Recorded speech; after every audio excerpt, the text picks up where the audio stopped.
indigenous people from here. It's come to a point now where enough is enough.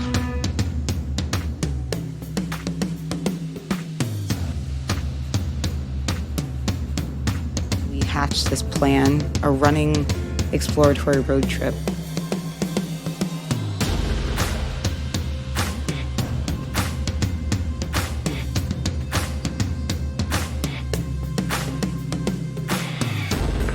Wow, मुझे बहुत अच्छा लगा.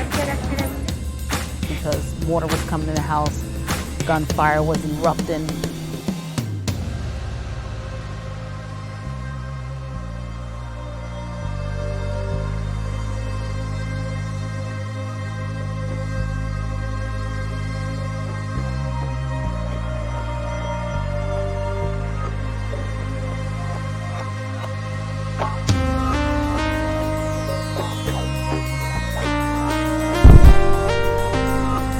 Never thought that it would come to this.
Hello, everyone.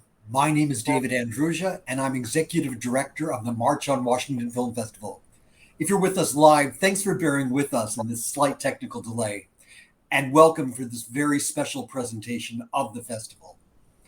Soulfire Farm is an Afro-Indigenous-centered community farm committed to uprooting racism and to ceding sovereignty in the food system.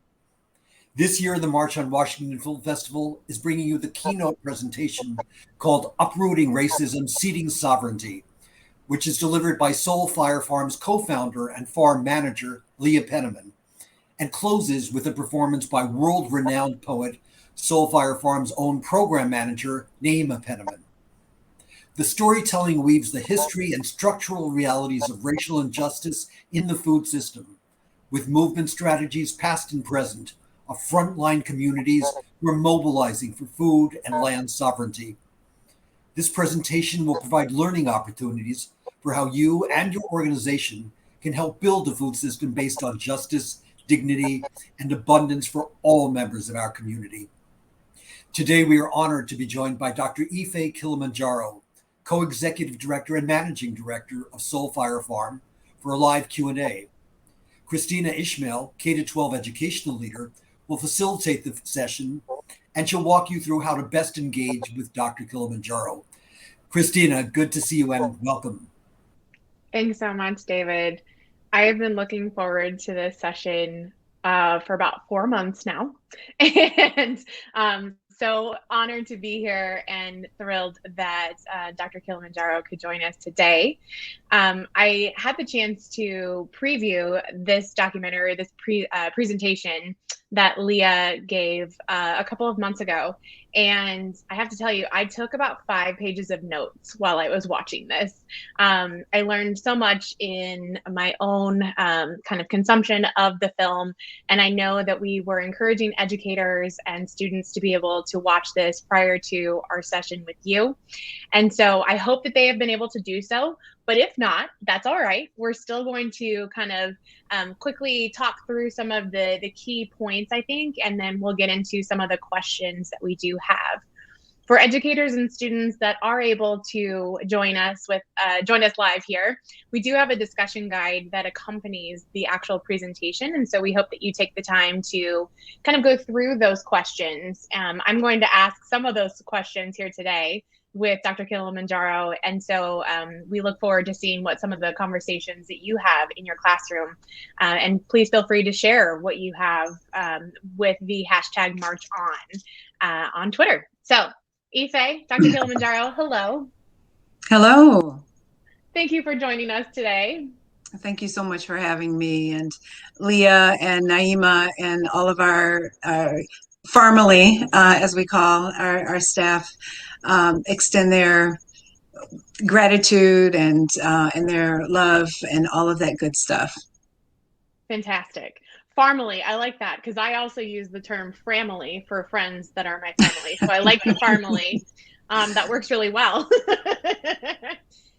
Ife, could you tell us a little bit about, if folks have not had the chance to watch the presentation, can you tell us a little bit about what Leah covers in that 45 minutes? Mm-hmm. Oh, she covers quite a bit, starting out with some very powerful and meaningful quotes that are shared by current and former staff members, contractors, and folks who are part of the Soulfire family. And then moves into some framing and history that's incredibly powerful and valuable to really understand the food system that we participate in today, how it evolved over time, and in particular the role that colonization has played historically in creating apartheid-like conditions that we speak to. We don't use the word, and she doesn't quite get to this, but I'll share. We don't use the word food deserts. We speak to food apartheid, excuse me, or the system of inequity, of racialized inequity that evolved over time, creating situations whereby some communities have access to healthy and fresh foods while others do not.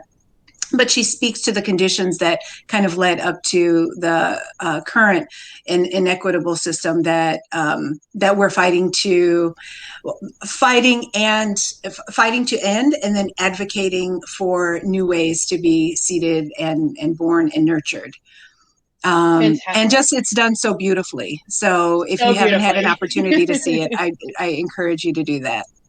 Yes, absolutely. We all encourage you to take the time to watch that. So interesting to hear you say the language that you're choosing to use, the food apartheid versus food deserts.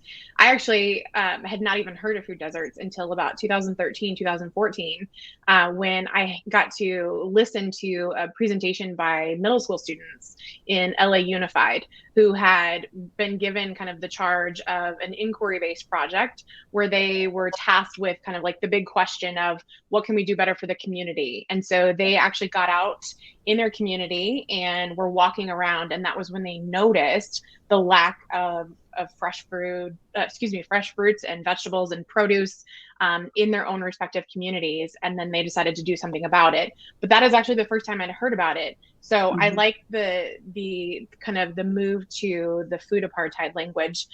Is there a specific reason why you all chose to do that, or just that is just the choice that you all have made? It's a decision, a choice that was made, but it reflects our understanding that all that we exist, the systems that we are a part of today, evolved according to historical processes. So nothing just sort of is born in a vacuum. And the apartheid language, it not only allows for us to take into account, again, the historical processes, but it also speaks to relationships and dynamics that are a part of that historical process, the evolution of history, and where it sort of allows for us to really have the language that speaks to why it is that disproportionately Black, Brown communities are impacted or are in the ways that are spoken to, that Leah speaks to in the video. So I'll pause there, but yeah. Yeah, that's so great. We appreciate that. The way that Leah starts it, she actually does a land acknowledgement with the presentation. And it was just within the past couple of years that I also learned this from some other presentations by educators, particularly from Canada, that started this with their reconciliation, the Truth and Reconciliation up in Canada. And I think it's so important that we recognize whose land we actually inhabit today. So can you give an example of that, where the land the land that you inhabit right now? So Soulfire Farm is located on land that was originally inhabited by the Mohican people, the Mohican Nation, that were relocated to Minnesota. Oh goodness, forgive me. There's so many locations going in my mind, because I myself am located in Virginia. But the Mohican Nation was relocated. But what we have done is not only in recognizing the original inhabitants of this land, and in kind of like a performative or naming kind of way, saying that we honor the original inhabitants of this land, but we've also built relationships with the nation, with the tribal leaders and the nation in their current location, as well as those who continue to live locally, and have entered into a cultural easement relationship, whereby the members of the Mohican Nation are able to come to Soulfire Farm and have access to performing original ceremonies and rituals on land, to be able to harvest and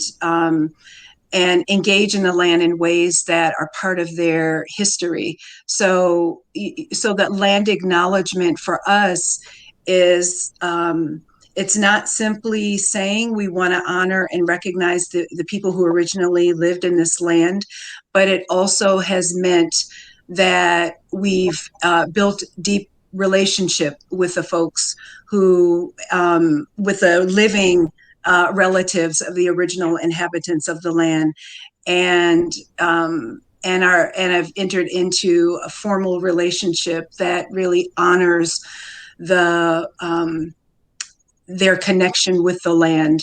And it's been part of a healing process. It's been part of a process of how we feel in our heart and in our spirit. It's principled in engaging with members of the nation in these kinds of ways. So I know I'm answering a little bit more. It's Great. important to, of course, honor and to recognize. Yes. And it's really important to kind of go below the surface and dig into, like, what does it mean to recognize and honor, so that we go beyond simply knowing the names of the people who originally inhabited the lands on which we live and work, but that we also seek to establish some kind of relationship in ways that that are restorative, reparative, or repairing, restorative, and allow for growth to happen and movement to happen. I love that so much. Mm-hmm. And I wish more people would practice this. But like you said, not only the acknowledgement, but then to have those relationships and to develop those relationships with the nations to understand their practices more. Yeah. Thank you for sharing that. We have partnered with City Bridge, which is an educational nonprofit in Washington, D.C., and one middle school in particular, the Social Justice School. They had the chance to preview the presentation last week, and some of their middle school students sent in some questions. And so I'm going to transition to those now. I also want to apologize. I was not given pronunciations of their names, so I apologize if I misspeak in the way they pronounce their names. So the first question is from Maya, question number 1 is, did you get random people to interview for this experience, and did you have a personal connection with your storytelling? Thank you, Maya, for the question. If by the experience you are talking about the folks at the very beginning of the documentary, those are folks with whom we have very personal and deep relationships. So several are current or former staff people. One was a contractor, but who's now a staff person. But beyond the work relationship, these are folks who have been part of tending to the land. So yes, we do have deep relationships. I love it. Okay, so the second question is from Wadid. How many Black farmers or agriculturalists are alive and actively growing fresh produce today? Thank you, Wadid. There are many throughout the country. Some are mentioned in the video that Leah mentioned, folks like the Detroit Black Community Food Security Network and Baba Malik Yakini, who was one of the founding members of that. There's High Hog Farms, Freedom Farms, Black Dirt Farm Collective. So there are a lot of folks. These are just 4 of many that are currently farming around the country, that are Black-led farmers and farming groups around the country doing this kind of work. I love that. One of the things that I learned in the presentation was understanding that in the early 1900s, there was Black farmers that owned about 14% of the land. And then now there's only about 1% that is owned by Black farmers. What are you all doing other than kind of your own advocacy and education? Is there anything else that you're doing to help increase the number of Black farmers across the country, or what does that look like for you all? Thank you.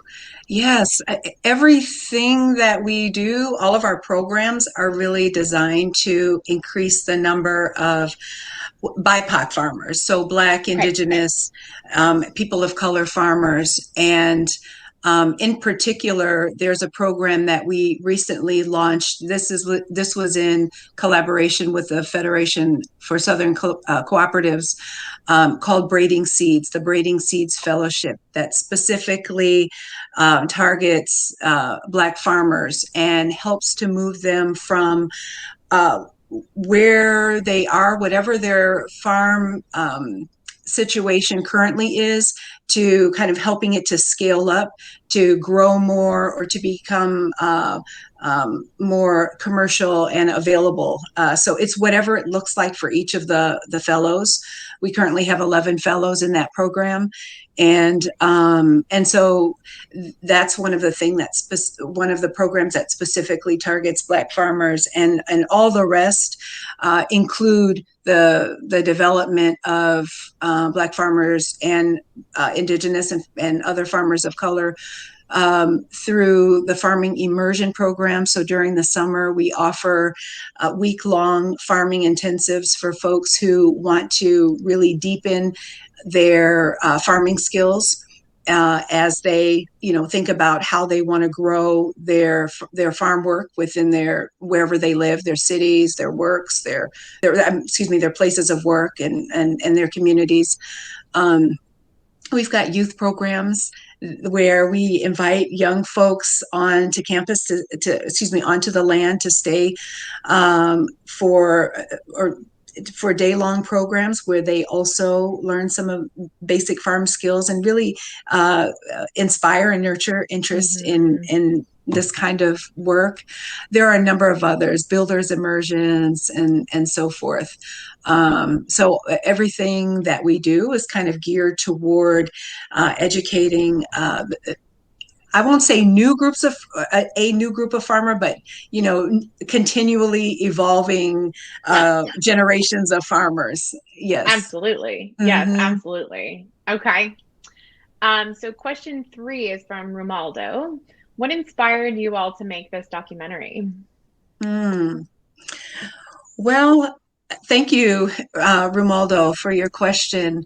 One was we created this documentary during COVID, so we still wanted to have a way of being able to share what we have come to learn with others by creating this educational video, this documentary, to be able to share out.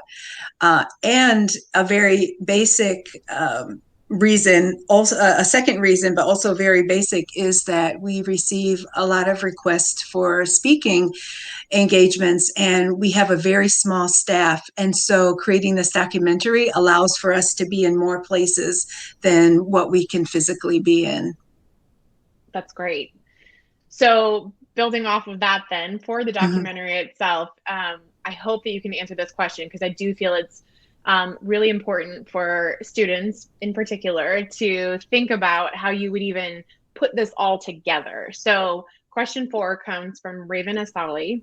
How long did it take to do all of the research for this film? I love all of these questions, and including this one. This is a mind of a person who's like, okay, how do we put all of this Yeah, together? exactly.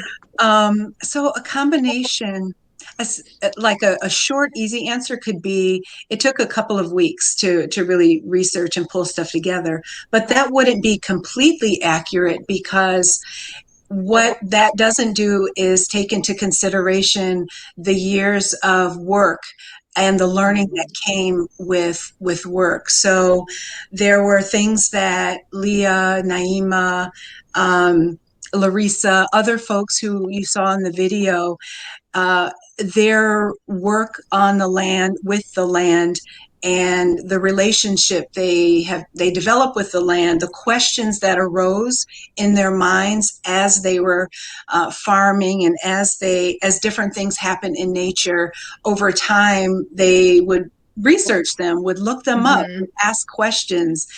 And so I would say the short answer is it probably took a few weeks to maybe a couple months to really compose this documentary.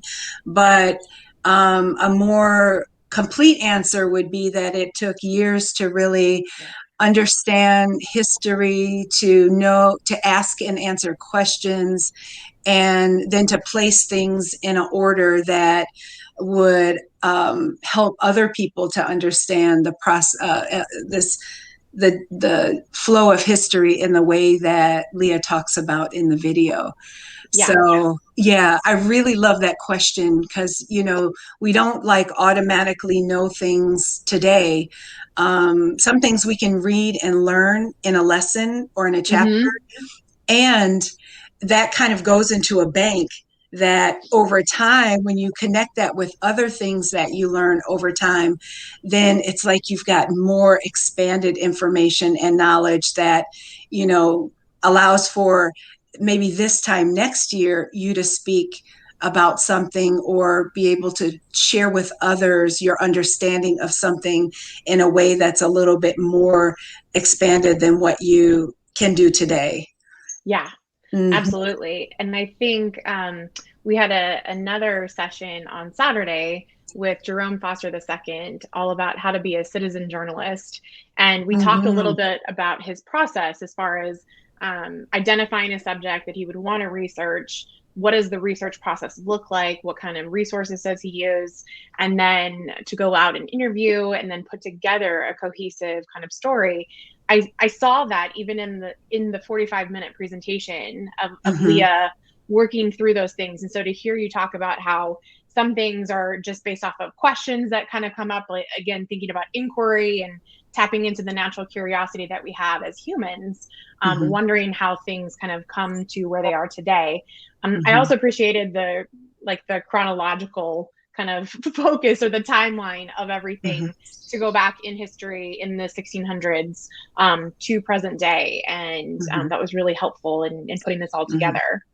Can I say something real quick too? I appreciate you saying that, because I know that sometimes history can be so boring, often in the way that it's taught. But if we think about history as these different stories that help us to understand how things are the way they are today. And I appreciate Leah is an incredible storyteller, and Naima as well. And so the way that they are able to really weave these different stories into a flow of history is beautiful. But when you kind of peel that back, this is history, And so then how can we, really understand, or I guess maybe knowing that hopefully it can help to, for those who struggle with history a little bit, can really just appreciate that that these are stories that help us to understand how we got to be where we are today. Absolutely. And I think, so I used to teach early childhood and elementary. So I was teaching preschool through second grade, and really at the fundamental kind of stages of literacy and numeracy, but we would start writing right away in kindergarten. And we always talked about the importance of story, and we did a lot of read alouds. And I know that all of our students and teachers that are listening right now know the importance of stories. But it's interesting to think about the connection when you talk about things like history, or even science and math for that matter, that we have to be able to kind of attach a story to something to make it sticky for us. And so I appreciated this again in so many ways. And I appreciate the storytelling kind of process with everything. Question number 5. So this is the final question from our students, comes from Emanuela. Did white people stand up for African-American farmers? That's a great question, Emanuela. I can answer only by generalities, because I don't have the specifics in my head. In history, there have always been white allies that have helped Black folks in the different stages of our historical movement. So if you study the period of enslavement, for example, you may have also heard about and learned about in that process the Underground Railroad and the role that some white folks have played in helping people to move and to escape the bounds of that horrifying system of enslavement, to be able to find their way to freedom. And so even though I can't speak to names during the time period that Leah speaks to in the video, I think we can, there is information that I would encourage you to do a little digging on, but we can conclude that, yes, there are white folks that have stood up, because in history, there are white folks who have fought on the side of justice. And John Brown is one, for example, during the system of enslavement, where he really put his life on the line to end that system. But I just can't say who the names are. I can say that in over the past few years, as we've been a part of really calling for reparations and encouraging folks, white folks who have land, to turn them over to Black, Indigenous, and people of color to be able to steward the lands and use farming practices and techniques that are tied to their Indigenous roots and so forth. There have been white folks who've stepped forward and have donated lands. Again, I can't say what their names are, but we know, I know that there are folks who've done this. There are people I know who've received those land donations. And so yes, but that said, and it's not to take away from the good that white folks have done, we have to also continue to move forward, because even in spite of all of that, those good contributions, there's still so much work that is needed, and there's still quite a bit of injustice in the world that we have got to continue forging ahead and calling upon others to step up and to do to make their contributions as we do, because there's also work that each of us have to do to try to change the systems of injustice to be more just, or to be just. Absolutely. Thank you, though, for that question, Emanuela. Yeah. I appreciate the way you're thinking about things. Mm-hmm. Absolutely. One of the things that I also learned from Leah in particular was the passing of the New Deal in the 1930s was quite significant in our country's history because of the protections that it provided as far as child labor and things like that. However, it does not necessarily, and I say current, present tense, does not cover our workers that are still out in the fields, migrant workers, and in particular, Black, Indigenous, and people of color. Is there anything that we could be doing as youth, as teachers, to help raise awareness around this and help provide protections? We kind of talk about, the importance of Cesar Chavez and Dolores Huerta when it comes to protections for migrants and immigrant workers or people of color that are actually helping get food to our tables. But I'm just wondering if there's anything else that we could be doing to help raise awareness on this. Yeah, there's so many things.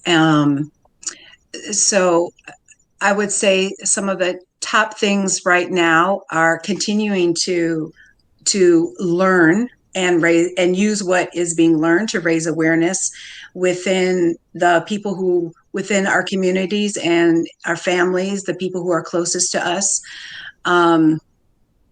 So learning is huge. But also doing things is another big piece.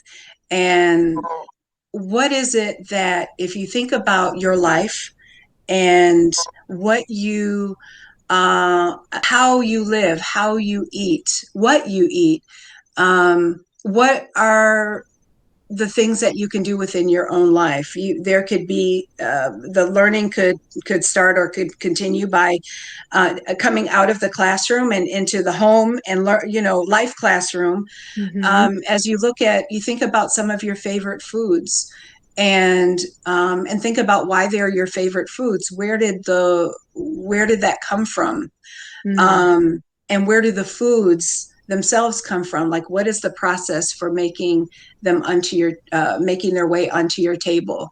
How were the people all along the way treated in the process of that food coming to your table? These foods that are your favorite, and if they come in packages, then how do those packages make it to your table? What people and what are the earth relatives that are impacted as well? So when you think of earth relatives, we're thinking of trees and plants and waters and the air that we breathe, the animals that are in the lands where the food is harvested, and then where it gets along the route getting transported to the factory, and then once it's packaged from the factory going to your table.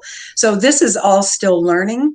And then the doing part is then, well, what do you do if you if you learn that the food has some hints of injustice along the way, or where there's where it's being packaged by workers who are being exploited for their labor, or who are not paid well, who are not able to take a break.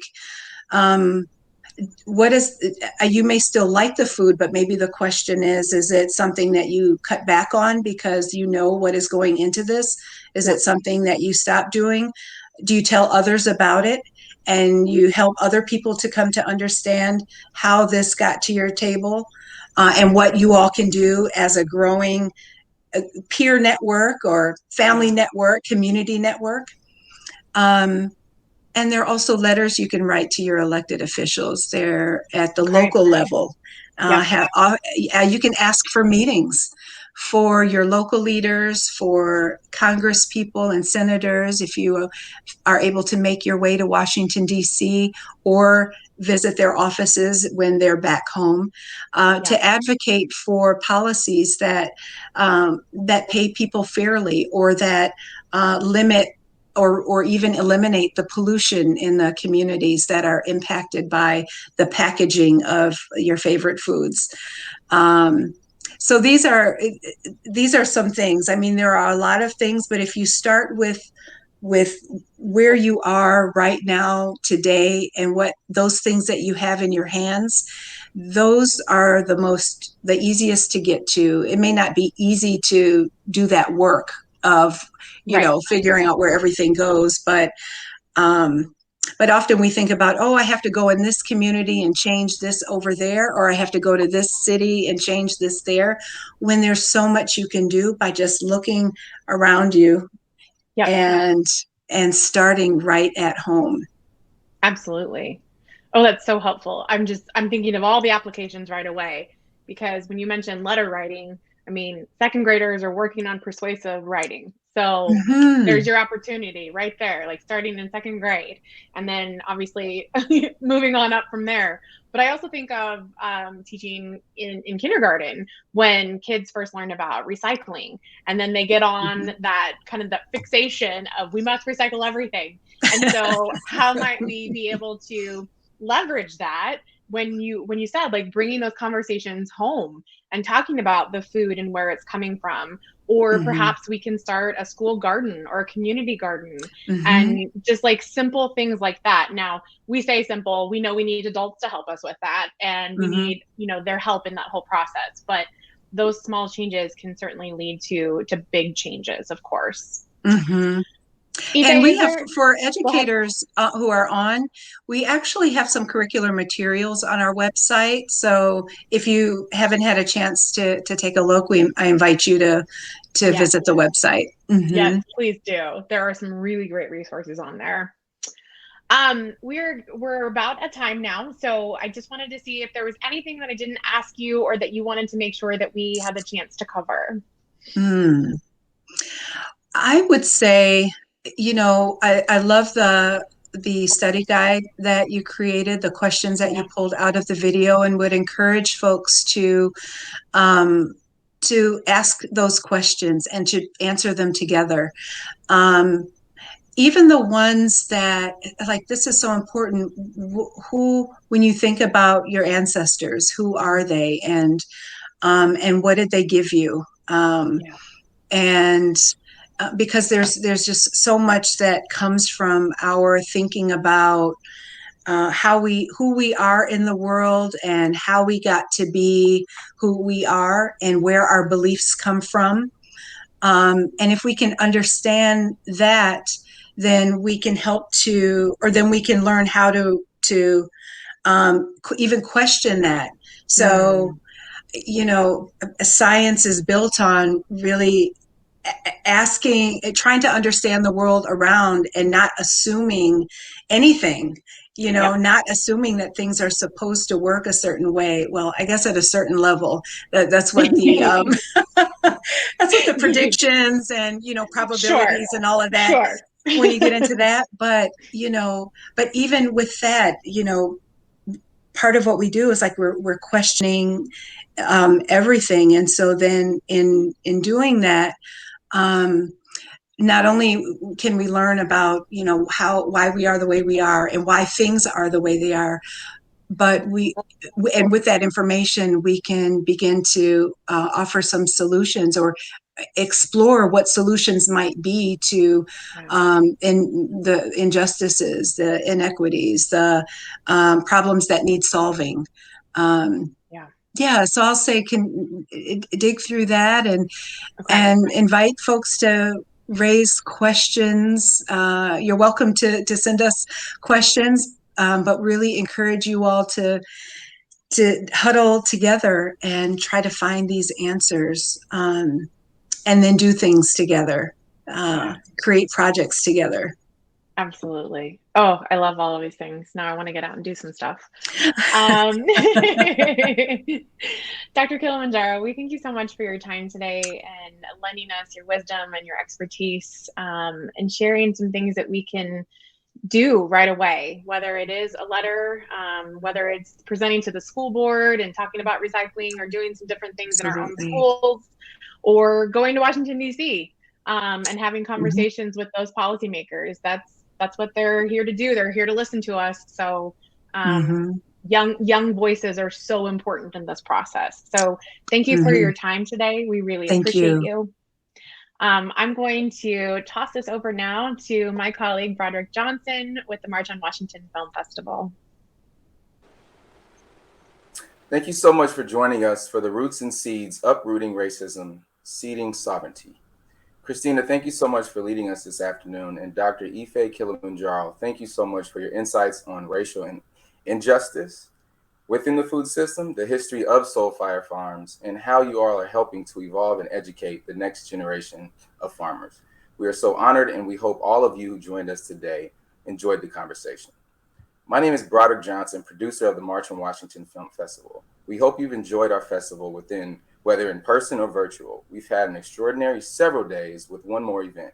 Tonight, we will wrap up our festival with an event titled The Importance of Pauli Murray, who was a 20th century pioneer in many senses of the word: human rights activist, social justice strategist, legal scholar, and poet.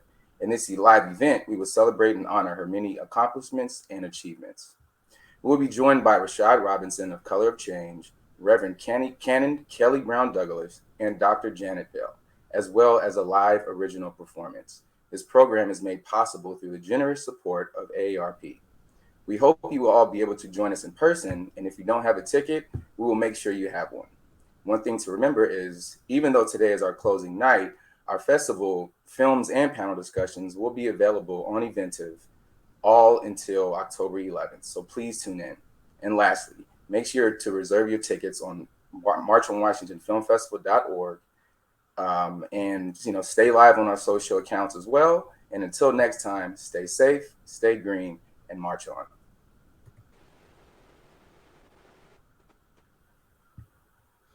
Well,